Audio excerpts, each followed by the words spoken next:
भक्तजनों, कैसे हैं आप सब। आप सभी पर माता रानी की कृपा बनी रहे।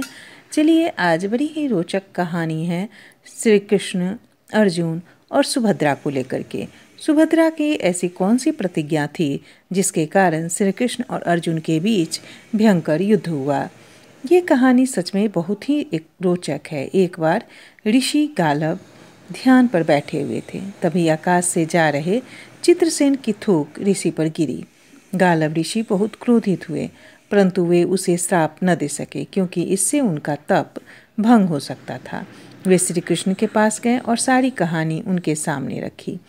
श्री कृष्ण ने चित्रसेन को 24 घंटे के अंदर मारने की प्रतिज्ञा ली।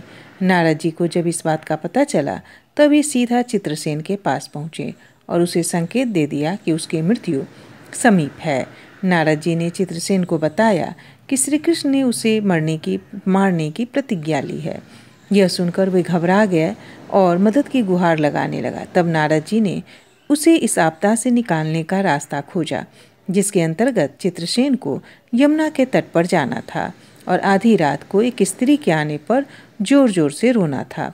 परंतु चित्रसेन को एक बात का ध्यान रखना था कि जब तक वह स्त्री कष्ट दूर करने की प्रतिज्ञा नहीं ले लेगी तब तक उसको उसका कारण नहीं बताना था। नारद जी फिर इंद्रप्रस्थ जा पहुँचे। वहाँ जाकर के उन्होंने सुभद्रा से कहा कि अगर आज आधी रात को यमुना में स्नान किया तो पुण्य की प्राप्ति होगी। तब रात्रि में सुभद्रा अपनी सखियों के साथ यमुना के किनारे पहुँची तो किसी के रोने की आवाज़ सुनाई दी। वे तीनों जल्दी से वहाँ जा पहुँचे जहाँ से आवाज़ आ रही थी। अब उस तरफ को गए तो देखा कि चित्रसेन विलाप कर रहा था। कई बार पूछने के बावजूद भी चित्रसेन ने कुछ नहीं कहा। तब जब सुभद्रा ने वादा किया कि वो जिस भी दुविधा में होगा उससे वह अवश्य निकालेंगी, वो प्रतिज्ञा लेती हैं, तब चित्रसेन ने सारी कहानी सुभद्रा को बताई तो वह घबरा गई, क्योंकि एक तरफ श्री कृष्ण की प्रतिज्ञा थी और दूसरी तरफ उसकी अपनी प्रतिज्ञा। लेकिन फिर भी सुभद्रा चित्रसेन को लेकर के इंद्रप्रस्थ आ गई और अर्जुन को सारी बात बताई। अर्जुन ने बहुत सोच विचार कर सुभद्रा को आश्वासन दिया कि उसकी प्रतिज्ञा जरूर पूरी होगी।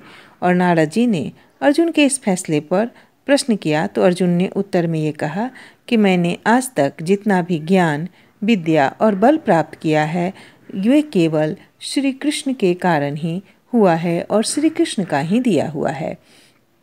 उनका सिखाया हुआ धर्म मुझे अपनी प्रतिज्ञा पूरी करने को कहता है तो मैं अवश्य अपनी प्रतिज्ञा पूरी करूंगा। बाकी सब उनके हाथ में है। यह सब नारद जी ने श्री कृष्ण को जाकर बताया और युद्ध की तैयारी आरंभ हो गई। अर्जुन और कृष्ण के बीच घमासान युद्ध छिड़ गया। श्री कृष्ण ने सुदर्शन चक्र से अर्जुन की ओर प्रहार किया और अर्जुन ने पाशुपास्त्र छोड़ दिया। उस वक्त अर्जुन ने महादेव का ध्यान लगाया और उस समय महादेव आकर के दोनों अस्त्रों को मनाया और भगवान शिव फिर श्री कृष्ण के पास गए और कहा कि आप तो अपने भक्तों की बात को आगे रखते हैं और उनकी प्रतिज्ञा को पूर्ण करने के लिए आप अपनी प्रतिज्ञा तक भूल जाते हैं। फिर आज आपको क्या हो गया है? अगर ये दोनों अस्त्र आपस में टकराए तो विनाश निश्चित है। तब श्री कृष्ण ने जब ये बात सुना तो उसी समय श्री कृष्ण ने युद्ध पर विराम लगा दिया और उन्होंने अपनी प्रतिज्ञा त्याग दी। जय श्री कृष्ण। राधे।